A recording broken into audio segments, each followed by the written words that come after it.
The Montreux Convention regarding the regime of the Straits is a 1936 agreement that gives Turkey control over the Bosporus Straits and the Dardanelles and regulates the transit of naval warships. The convention gives Turkey full control over the straits and guarantees the free passage of civilian vessels in peacetime. It restricts the passage of naval ships not belonging to Black Sea states. The terms of the convention have been the source of controversy over the years, most notably concerning the Soviet Union's military access to the Mediterranean Sea. Signed on July 20, 1936 at the Montreux Palace in Switzerland, it permitted Turkey to remilitarize the Straits. It went into effect on November 9, 1936 and was registered in League of Nations Treaty Series on December 11, 1936. It is still in force today, with some amendments. The proposed controversial 21st Century Canal Istanbul project may constitute a possible bypass to the Montreux Convention and force greater Turkish autonomy with respect to the passage of military ships from the Black Sea to the Sea of Marmara. The convention was one of a series of agreements in the 19th and 20th centuries that sought to address the long-running Straits question of who should control the strategically vital link between the Black Sea and Mediterranean Sea. In 1923 the Treaty of Lausanne had demilitarized the Dardanelles and opened the Straits to unrestricted civilian and military traffic, under the supervision of the International Straits Commission of the League of Nations. By the late 1930s, the strategic situation in the Mediterranean had altered with the rise of Fascist Italy, which controlled the Greek-inhabited Dodecanese islands off the west coast of Turkey and had constructed fortifications on Rhodes, Leros, and Kos. The Turks feared that Italy would seek to exploit access to the Straits to expand its power into Anatolia and the Black Sea region. There were also fears of Bulgarian rearmament.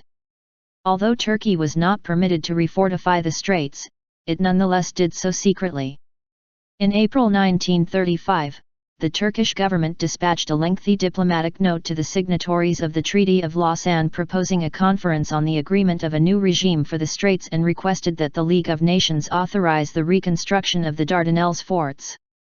In the note, Turkish Foreign Minister Tevfik Rustu Aras explained that the international situation had changed greatly since 1923.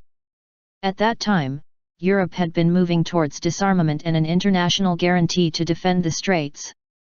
The Abyssinia crisis of 1934–35, the denunciation by Germany of the Treaty of Versailles and international moves towards rearmament meant that the only guarantee intended to guard against the total insecurity of the Straits has just disappeared in its turn. Indeed, Aras said, the powers most closely concerned are proclaiming the existence of a threat of general conflagration. The key weaknesses of the present regime were that the machinery for collective guarantees were too slow and ineffective. There was no contingency for a general threat of war and no provision for Turkey to defend itself. Turkey was therefore prepared to enter into negotiations with a view to arriving in the near future at the conclusion of agreements for regulations of the regime of the Straits under the conditions of security which are indispensable for the inviolability of Turkey's territory, in most liberal spirit, for the constant development of commercial navigation between the Mediterranean and the Black Sea. The response to the note was generally favorable, and Australia, Bulgaria, France, Germany, Greece, Japan, Romania, the Soviet Union, Turkey, the United Kingdom and Yugoslavia agreed to attend negotiations at Montreux in Switzerland, which began on June 22, 1936. Two major powers were not represented: Italy, whose aggressively expansionist policies had prompted the conference in the first place, refused to attend, and the United States declined even to send an observer.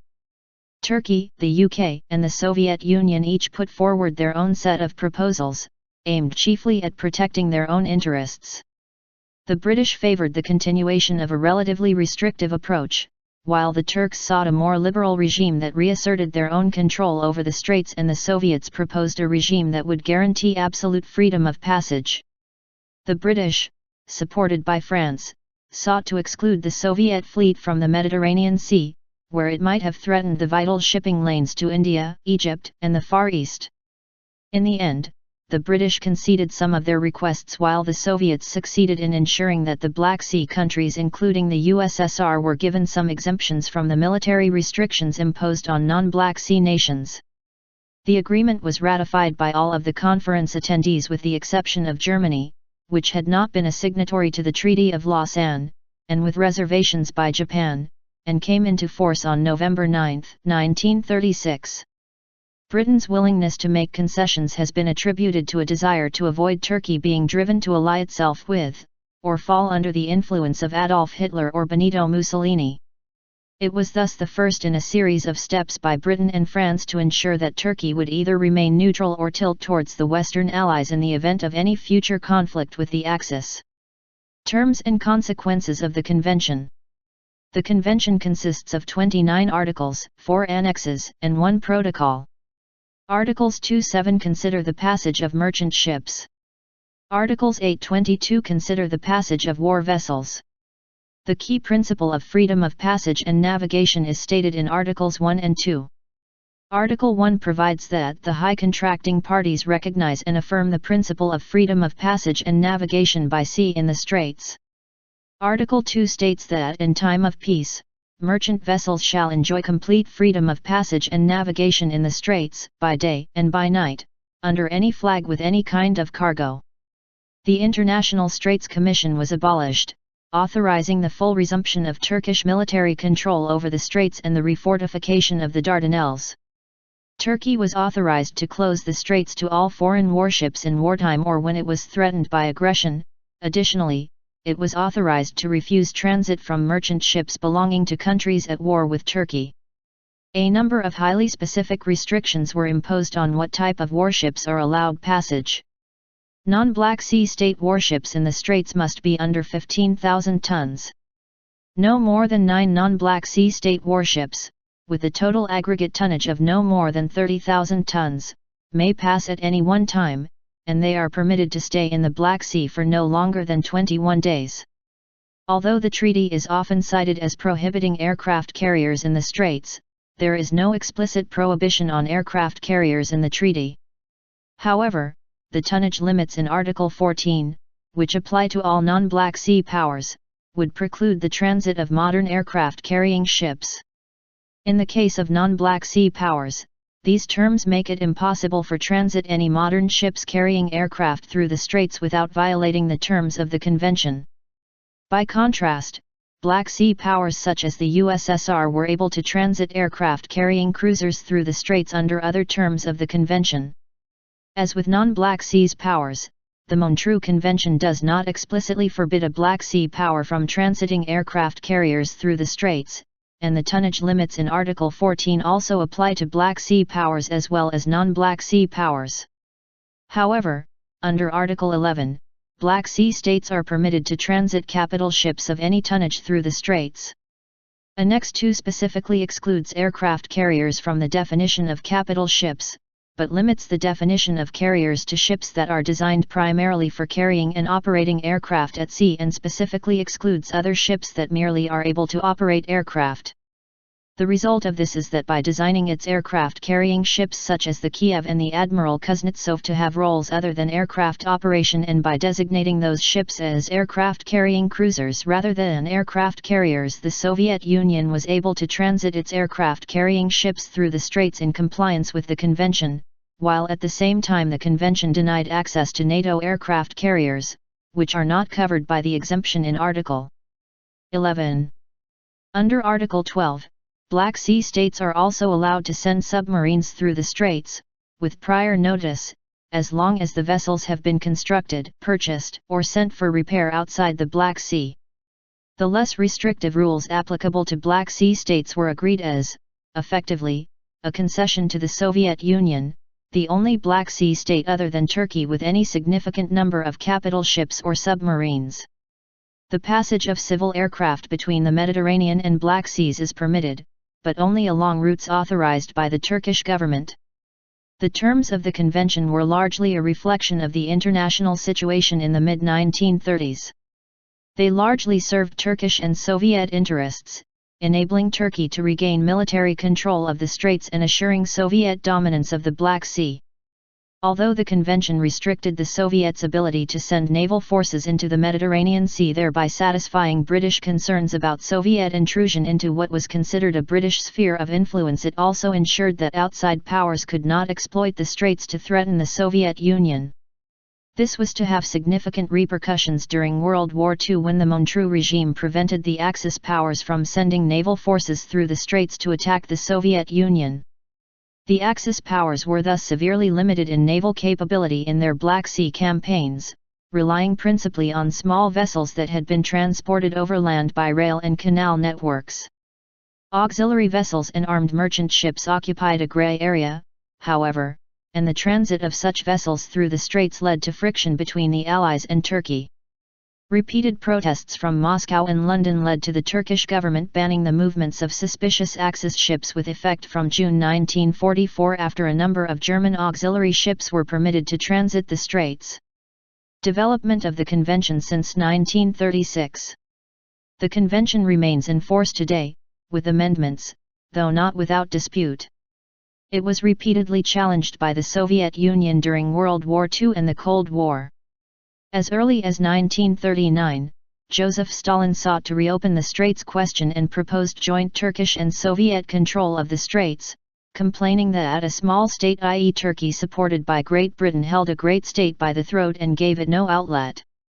After the Molotov-Ribbentrop Pact was signed by the Soviet Union and Nazi Germany, the Soviet Foreign Minister Vyacheslav Molotov informed his German counterparts that the USSR wished to take military control of the Straits and establish its own military base there.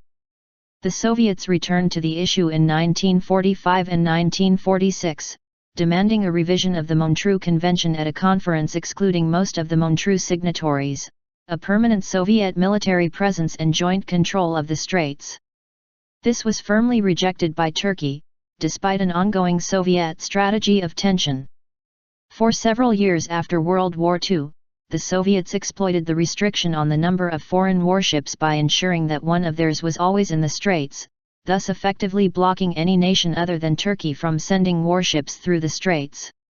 Soviet pressure expanded into full-on demands to revise the Montreux Convention, which led to the Turkish Straits crisis of 1946, which led to Turkey abandoning its policy of neutrality. In 1947 it became the recipient of U.S. military and economic assistance under the Truman Doctrine of Containment and joined NATO, along with Greece, in 1952. The passage of U.S. warships through the Straits also raised controversy, as the convention forbids the transit of non-Black Sea nations' warships with guns of a caliber larger than 8 inches, 203 mm. In the 1960s, the U.S. sent warships carrying 305 mm caliber Ashraq missiles through the Straits, prompting Soviet protests. The Turkish government rejected the Soviet complaints, pointing out that guided missiles were not guns and that such weapons had not even existed at the time of the convention's agreement, so were not restricted. In April 1982, the convention was amended to allow Turkey to close the straits at its discretion in peacetime as well as during wartime. The United Nations Convention on the Law of the Sea, UNCLOS, which entered into force in November 1994, has prompted calls for the Montreux Convention to be revised and adapted to make it compatible with UNCLOS's regime governing straits used for international navigation. However, Turkey's long-standing refusal to sign UNCLOS has meant that Montreux remains in force without further amendments. The safety of vessels passing through the Bosporus has become a major concern in recent years, as the volume of traffic has increased greatly since the convention was signed, from 4,500 in 1934 to 49,304 by 1998. As well as obvious environmental concerns, the straits bisect the city of Istanbul with over 11 million people living on its shores. Maritime incidents in the straits therefore pose a considerable risk to public safety. The convention does not, however, make any provision for the regulation of shipping for the purposes of safety and environmental protection. In January 1994, the Turkish government adopted new maritime traffic regulations for the Turkish Straits and the Marmara region.